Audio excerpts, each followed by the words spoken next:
Generation beta. Generation beta అంటే 2025 నుంచి 2039 మధ్య జన్మించిన తరం. జనరేషన్ బీటా పిల్లలు ఆర్టిఫిషియల్ ఇంటెలిజెన్స్, ఆటోమేషన్, సాధారణమైన ప్రపంచంలో పెరుగుతారు. వీరు ఎదిగే సమయానికి ఏఐ అనేది చదువు, ఉద్యోగాలు, ఆరోగ్యం, ఎంటర్టైన్మెంట్ ఇలా ప్రతి రంగంలోనూ ఉంటుంది. వీళ్ళు డిజిటల్, ఫిజికల్ వరల్డ్ను వేరుగా చూడరు. డ్రైవర్లెస్ కార్లు, హెల్త్ టెక్, వర్చువల్ రియాలిటీ వీరికి మామూలు విషయాలు అయిపోతాయి. ఏఐ చదువు నుంచి షాపింగ్ వరకు, అలాగే స్నేహాల వరకు ప్రతి ఒక్కరికి వ్యక్తిగత అనుభవాలను అందిస్తుంది. అయితే వీళ్ళకు సవాళ్ళు కూడా ఉన్నాయి. వాతావరణ మార్పులు, పట్టణాలు పెరగడం, జనాభా పెరుగుదల, కాలుష్యం వంటి సమస్యలను వాళ్ళు ఎదుర్కోవాల్సి వస్తుంది.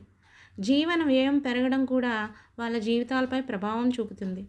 ఈ సవాళ్ళు ఉన్న జనరేషన్ బీటా ప్రపంచం గురించి ఆలోచించే, సమాజం కోసం పాటుపడే, కొత్త విషయాలను కనిపెట్టే తరం అవుతుందని భావిస్తున్నారు. ముఖ్యంగా సమాజంలోని సమస్యలను పరిష్కరించడంలో వీళ్ళు ముందుంటారు.